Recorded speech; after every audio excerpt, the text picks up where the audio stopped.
আজ দিবাগত রাত্রি 12ই রবিউল আউয়াল আহমদ মুজতবা মুহাম্মদ মুস্তাফা তাজদারে আম্বিয়া জনাবে মুহাম্মদুর রসুল্লাহ সাল্লাল্লাহু আলাইহি ওয়া আলিহি ওয়াসাল্লাম পাকের বেলাদাত শরীফের রাত্রি।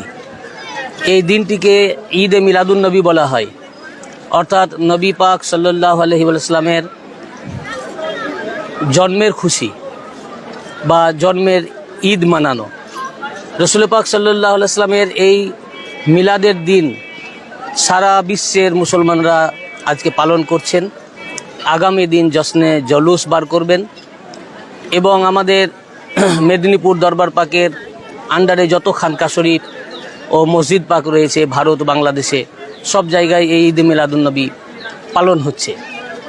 রসুল পাক সাল্লাল্লাহু আলাইহি ওয়া আলিহি ওয়াসাল্লাম পৃথিবীর বুকে যদি না আসতেন তাহলে দিন আসতো না। উনি আমাদেরকে যে ধর্ম আমরা যা পালন করছি, নামাজ পড়ছি, রোজা রাখছি, হজ করছি, জাকাত দিচ্ছি, আমরা যে নিয়ামত পেয়েছি, রহমত পেয়েছি, বরকত পেয়েছি, নাজাত পেয়েছি, শাফাত পেয়েছি, সব কিছুই পেয়েছি উনার আগমনের কারণ থেকে। যার কারণে আমাদের উনার আগমনের দিনটি আমাদের সবচেয়ে বড় আনন্দের দিন এবং যত ঈদ রয়েছে সকল ঈদের সেরা ঈদ হচ্ছে এই মিলাদুন্নবীর ঈদ। কারণ আমরা যে ঈদুল ফিতরে আনন্দ করি, ঈদুল আজহাতে যে ঈদ উদযাপন করি, এই ঈদুল আজহার ঈদটাও তো আসতো না যদি রসুল পাক সাল্লাল্লাহু আলাইহি ওয়াসাল্লামের এই আজকের দিনে আগমন না ঘটতো। তাহলে সকল ঈদ কুরবান রসুল পাক সাল্লাল্লাহু আলাইহি ওয়াসাল্লামের এই আগমনের উপরে।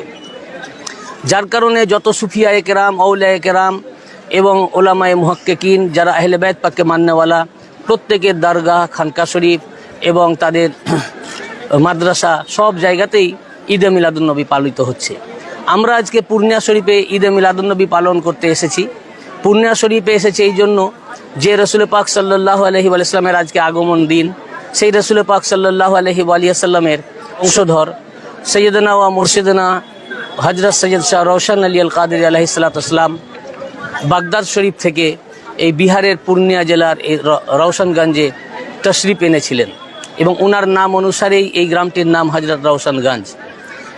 যার কারণে আমাদের হযরত সৈয়দনা শাহ রওশন আলী আল কাদেরী আলাইহিস সালামের ভারতবর্ষের বুকে আগমন, এটাও আমাদের জন্য একটা খুব বড় ঈদ। কেন উনি যদি না আসতেন তাহলে এই পশ্চিম বাংলার বুকে এই সিলসিলায় কাদেরিয়া, রাজ্জাকিয়া, জাকেরিয়া, রওশানিয়া, মুস্তারশিদিয়া, রশিদিয়া এই সিলসিলা ভারতবর্ষে আসতো না।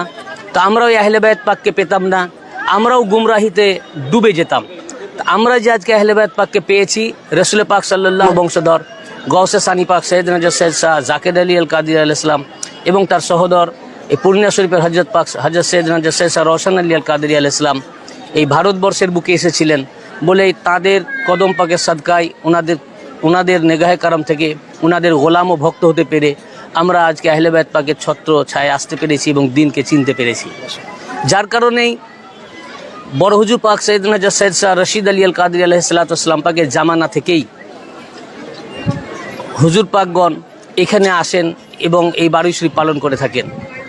তাদের বড় হুজুর পাকের জামানা থেকেই সেই রীতি অনুসারে বর্তমান সাজ্জাদা নাসিন হযরত পাক, যিনি পূর্ণিয়া শরীফ হযরত পাকের সপ্তম বংশধর, বর্তমান মেদিনীপুর দরবার পাকের সাজ্জাদা নাসিন, সিলসিলায়ে কাদেরিয়ার সাজ্জাদা নাসিন হুজুর পাক সৈয়দনা হযরত সৈয়দ শাহ ইয়াসুব আলী আল কাদেরী আল হাসানী আল হুসেনী আল বাগদাদী আলাইহিস সালাম, তিনি সুদূর মেদিনীপুর দরবার পাক থেকে তার পূর্বপুরুষের এই রওজা পাকে উপস্থিত হয়েছেন মিলাদুন্নবী পালন করতে।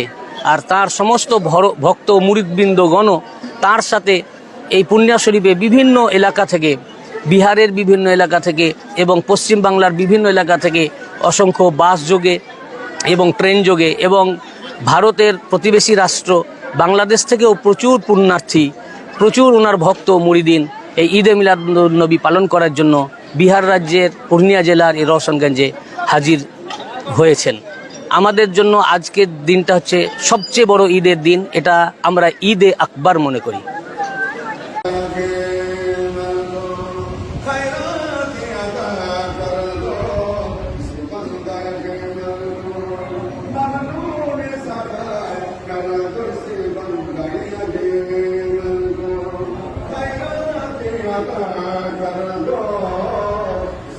Daya